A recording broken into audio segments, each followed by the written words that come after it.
it's 20 to 5 at Carbon Lounge on Cowgate, corner of Cowgate and Blair Street.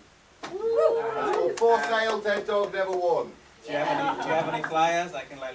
Oh yeah. Oh yeah. I'll just exit. I'll be outside pathetically. So yeah, that is the open air for tonight's show. So yeah, thank you guys for coming. So just a quick message before we get into the show. So this might be a little bit of a different solo comedy show than what you've seen at Fringe. Basically, as you're all aware, the world is pretty fucked. The rise of the far right, climate crisis, a rapidly growing number of people in poverty at the exact same time that the number of billionaires is rapidly growing. I'm sure it's just a coincidence. Completely no correlation. So I decided to write a show about it. But because this is first and foremost a comedy show, basically when I kind of separate the serious themes, when I stand over here, this is kind of jokes and general comedy. And when I stand over here, it's about how the world's kind of fucked. But mostly in a funny way. If you're not laughing, you're learning. Okay, so I'm going to start the show off with an impression. Do you guys like impressions? Yeah. Do you guys like impressions? Well, this is my impression of a comedian doing political comedy in Russia. Hey guys, you see the funny thing about our supreme leader, Vladimir Putin, is his name strikes fear in the balls of his enemies. Thank you. That joke's all about execution. I love that joke so much I once get blinded. So yeah, I'll start by telling you a bit about myself. So I personally find it really difficult to have phone sex. But maybe I just haven't found a phone with big enough holes yet. However, the new iPhone is pretty sexy, am I right? Not everyone high fives that, I appreciate it. What else? Yeah, I'm in therapy. I think that more people should go to therapy. So I get a discount if I go in a group. Yeah, I'm in my 30s now. Like a lot of comedians in their 30s will often tell jokes about how a lot of people that they grew up with are starting to have kids now. But I come from a housing estate in Newcastle. So a lot of people that I grew up with, their kids are finishing high school now. They love that joke in Sunderland. Yeah, I'm getting old now. Like, soon I'll be going to the doctors to get my prostate checked. Mainly because I'm lonely. My prostate's probably fine. Yeah, I like that joke too. Like, I love writing jokes. Like, I could write jokes all day. Because I'm on universal credit. I have a lot of time.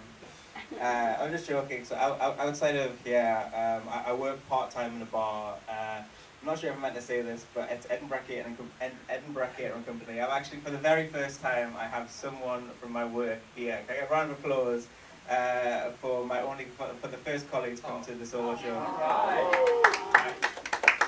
There is no pressure. So we work on the bar together. It's mainly kind of our work. I'm usually the one that like fills up the fridges and brings like the stock from downstairs to upstairs.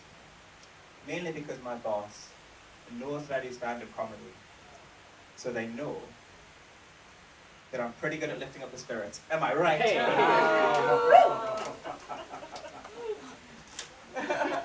It doesn't reach back there. I apologize. Yeah, so I sometimes get recognized at my bar jobs from people who have seen me at comedy gigs, which is easily every comedian's favorite way to be recognized. Except for an orgy. Yeah, I recently got invited to an orgy last year. They needed bartenders. I'm a millennial. I'm not a typical millennial. I like gluten. Like, one of the most common stereotypes about millennials is that we're obsessed with our smartphones. Because it's one of the only things we can afford. And smartphones are great. Like, we're very lucky. Like, phones used to be terrible. Like, they used to be attached to the wall. You couldn't even watch YouTube on them. Now I can pay for things with my phone, watch Disney Plus, or porn. Like, I even have an app that tells me the perfect time to pay during a movie. It's called Run Pay. Changed my life. You're not laughing or learning. But I prefer a house. And to not need to do OnlyFans to afford my rent. Please say me after show videos. The first 3 people get 20% off their first month. Yeah, housing crisis is getting really bad. Like, the housing crisis has gotten so bad, especially the past 5-10 years. Like, rents are sky high, and landlords are just getting worse and worse. Like, a few weeks ago, my boiler broke, and I emailed my landlord about it. He emailed back with a YouTube link on how to fix a boiler. And the last flat I lived, I didn't even get my housing deposit back, because they said they found a single Cheerio in the corner of the room, which I'm pretty sure they planted, because I'm allergic to Cheerios. Yeah, the housing crisis has gotten so bad that earlier this year, even while working full time, I was made to live in a hostel for a month. If you don't know what a hostel is, this is a hostel. You are in a hostel right now, you are here. But if you've not been in one of the dormitories, it's quite a weird concept. Basically, like, you sleep in a room with a bunch of strangers, a lot of which who are leaving the country the next day, with your iPad. Long story short, I'm selling iPads. Anyone's interested, good price. Yeah, another thing about living in a hostel is that you don't need porn to see 2 strangers having sex. Like, on the 4th night at the hostel, there was a guy and girl having sex in the bunk bed across from me.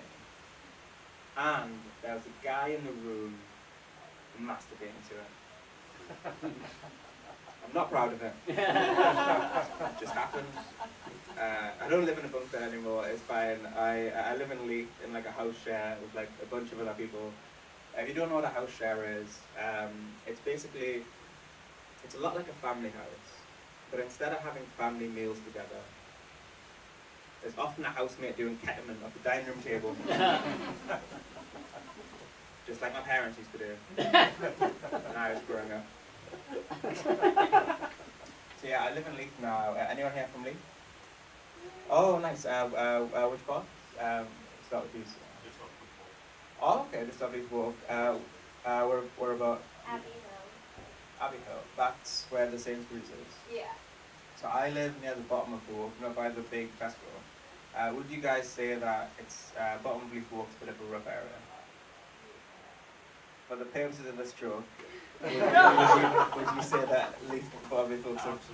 Absolutely rough area. So if you guys, for the rest of the people in the room, if you've not been to the bottom of Leith Walk, the best way I can describe it is 1 week after moving in, I saw a pigeon with a joint in its mouth. And now that pigeon is my weed dealer. Just deliveries. Deliver. Woo! Yeah, living at the bottom of Leith Walk, I now have more drug dealers in my phone than I do apps. Or as I prefer to phrase it, I'm just very passionate about supporting local businesses and entrepreneurs, homegrown businesses, especially if I have weed. Yeah, some people say like smoking weed like regularly badly affects your memory, but I think that. Let me just check my notes.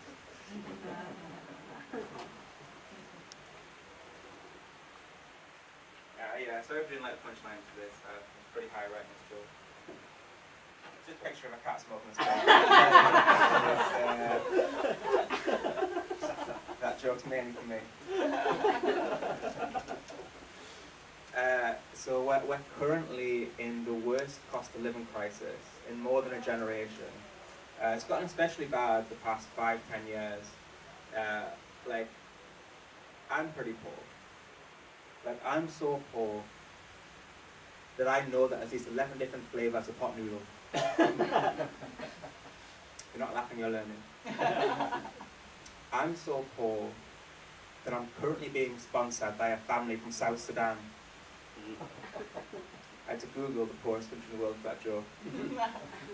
Yeah, like my main source of income is doing unsafe medical trials and the occasional orgy. I think you guys can probably tell by looking at me that I haven't paid off my student loans yet. Like, shortly after getting my first student loan, I started to regularly do stand-up comedy and really wanted to pursue that as a career path. So they were never ever getting that money back. Like, it's just a terrible idea from university. Yeah, I started doing stand-up quite regularly in my first year at uni. Like, when other university students went to clubs and raves, like having sex and taking drugs, I went to Manchester and Liverpool to tell jokes to like 20 people above a pub. Like, laughter was my drug. I later found out MDMA is much better. Much better. Yeah, one of the worst things in live comedy is something called gong shows. Have you guys heard of a gong show? Yes. You're shaking your heads. Okay, two girls about a gong show. No, okay. So a gong show, it's a kind of comedy competition. So basically, 3 members of the audience are given paddles to hold up. If they don't think the comedian on stage is funny, and if 2 out of the 3 audience members hold their paddles up, the comedian is immediately forced to end their set and is ejected from the stage, all because the audience have took a democratic vote amongst themselves and decided they're not funny. Like, great for self-esteem. Now, I did a gong show once in Newcastle where I was gonged off in the first 30 seconds. Yeah, the first 30 seconds. It's the last time I asked my parents to be judges. Yeah. Every comedy gig now, they bring paddles to hand out to people. So some of you may recognize me, because I have friends in the audience. Apparently not. Apparently not. Also, I was on a TV show a few years ago on Channel 4 called Naked Attraction. Season 1, episode 5. Yeah, I came second, like I normally do. Yeah, she picked the other guy. She said that she preferred his penis. It's okay, it's not like she said that to me. She just said that live on national TV. You had a Prince Albert. Women like jewellery.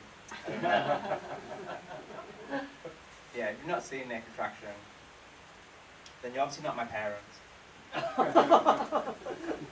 So it's a really unconventional dating show. So basically all the contestants are naked and revealed section by section, but not from the head down, but from the genitals up. It's by far the best way to be revealed on TV for the first time to all your friends and family. It was good exposure. Yeah, I've never sent a dick pic before.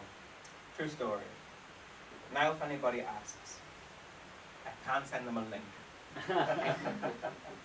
to a high definition dick video of amazing production value. So I'm single. Main dating app I'm on is Bumble. If you guys don't know what Bumble is, it's a dating app where girls message first. But I got a message from a girl on Bumble 2 weeks ago which said, "Hey, I'm looking for someone who is rich, good looking, and regularly takes me to expensive places and buys me expensive things." I replied, "Me too. Maybe if we work together, I'll find that person." I don't really say that I'm single. Like, I much prefer the term, like, in a relationship with myself.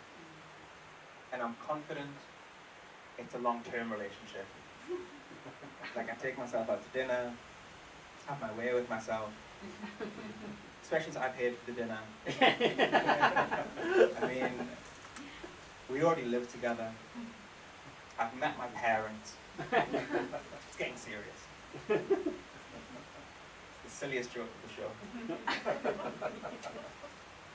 Yeah, the worst thing that I find about dating is like that really unfair double standard between like men and women and multiple sexual partners.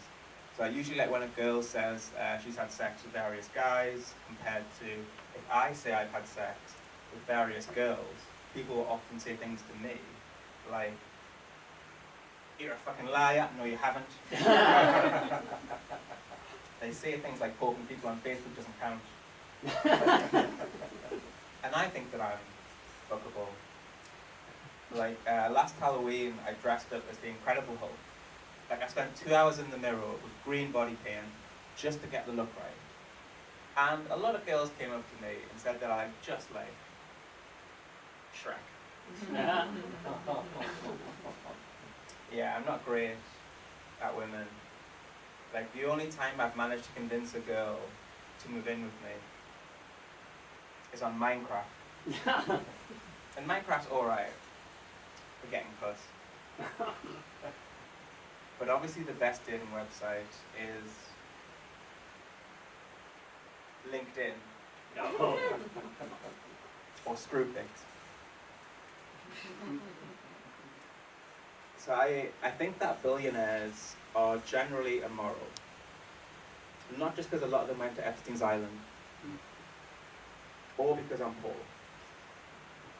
But I'm also trying to impress a communist girl that I fancy. Like she's really into like Dostoevsky and quotes about life and suffering. And nothing will get you closer to understanding profound suffering than dating a stand-up comedian. That's getting my ex-girlfriends. But right now, the gap between the rich and the poor is becoming like the Grand Canyon. Soon it'll just be the very rich and the very poor, with nothing in between, except for contempt for the poor people. Like, most of the billionaires on the planet have doubled or trebled their wealth in the past 5-10 years. And most UK billionaires have doubled their wealth just since the start of the pandemic. And I still borrow my cousin's Netflix account. And have more roommates than Snow White.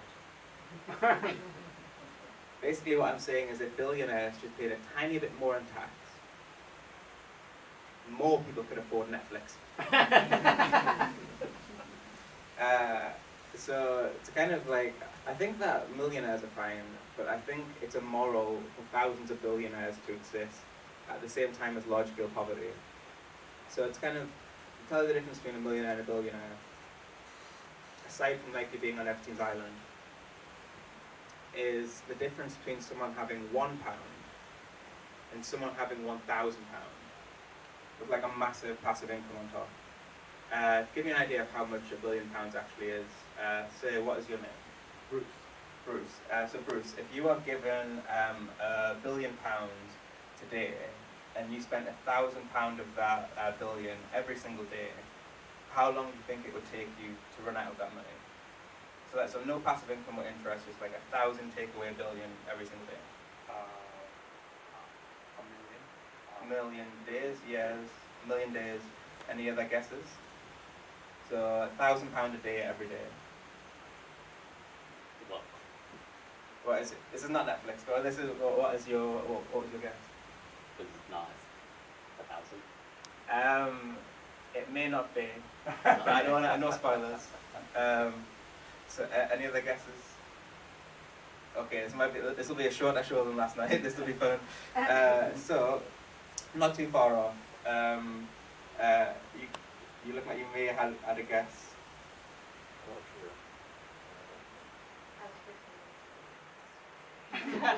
What is the closest you got? Just like a.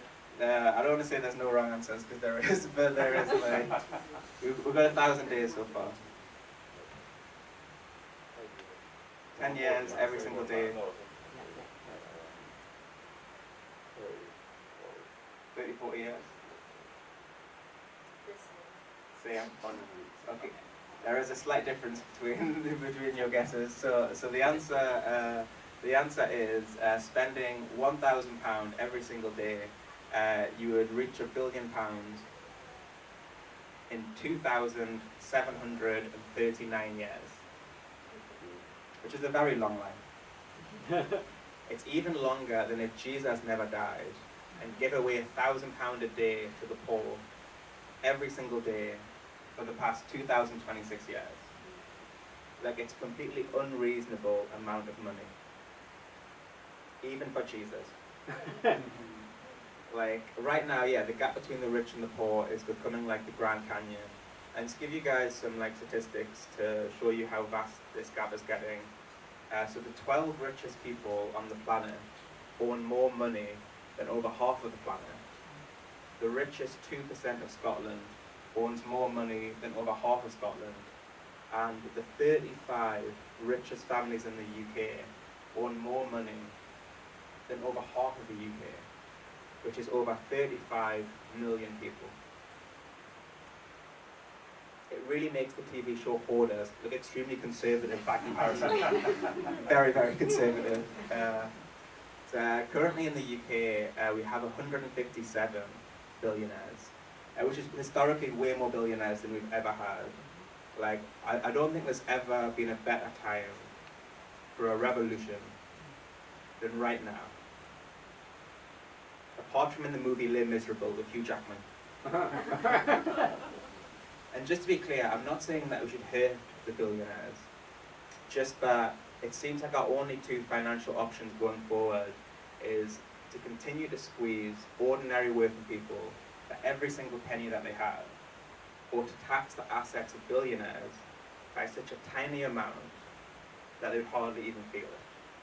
So according to the Times, if you do a 2% wealth tax on the money of the 350 richest families in the UK, you would generate well over £25 billion a year, every single year. And that money would directly go towards like improving public services like the NHS, bringing a lot of people out of poverty, allowing a lot more people to have Netflix.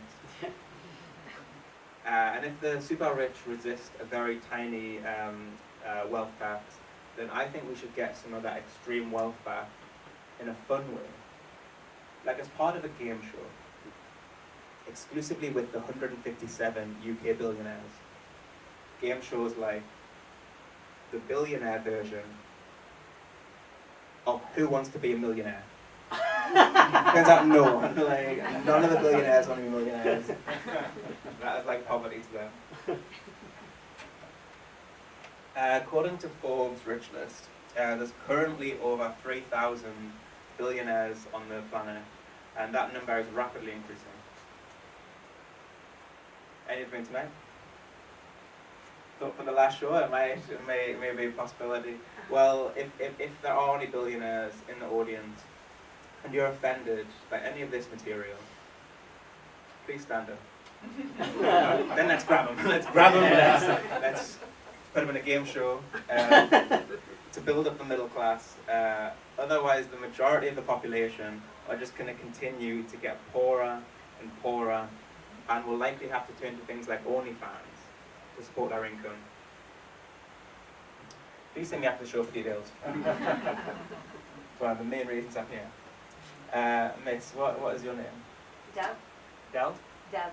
Dev. So Dev, what did you think of the gaslighting joke that I did at the start of the show? It was like a 10-minute joke. I did like a backflip.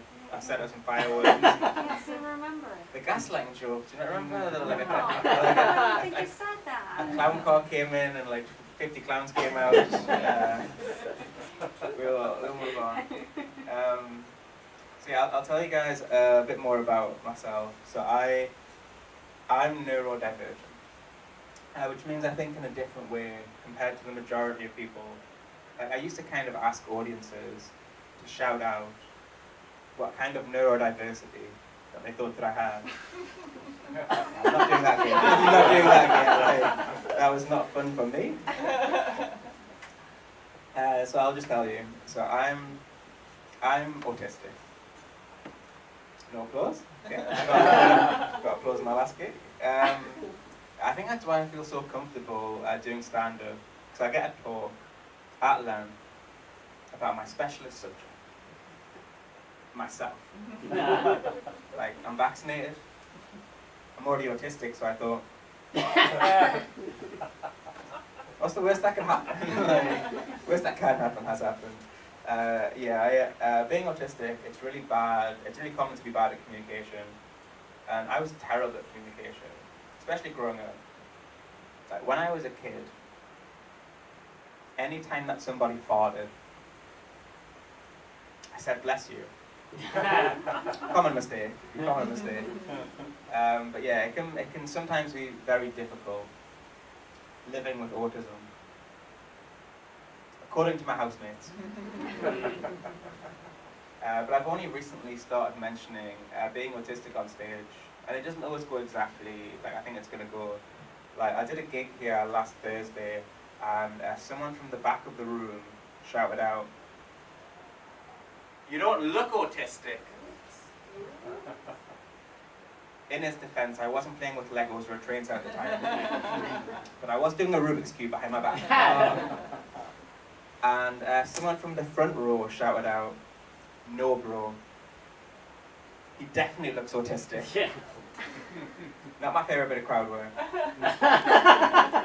But I appreciate my dad for getting involved. Sitting in the front row. I got my autism diagnosis during my first year of university, which is quite late. But the first ever autistic diagnosis in the UK was in December 1937 by psychologist Mildred Creek. Before that, there wasn't any autistic people. Just people who are really into trains.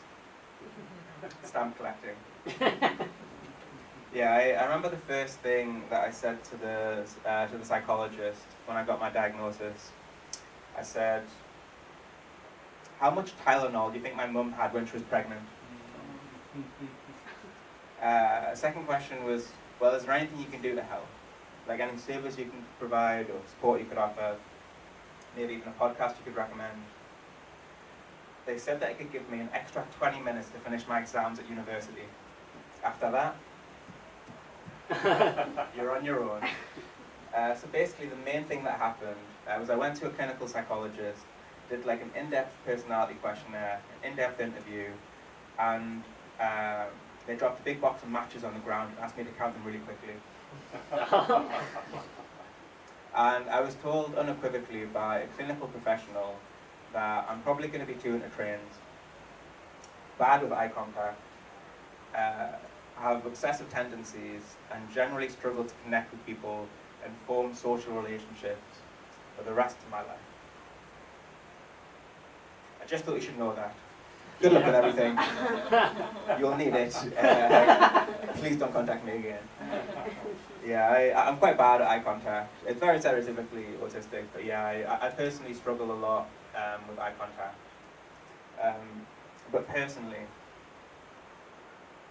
I think people's eyes shouldn't even touch. Not just I'm bad at it, I think it's weird.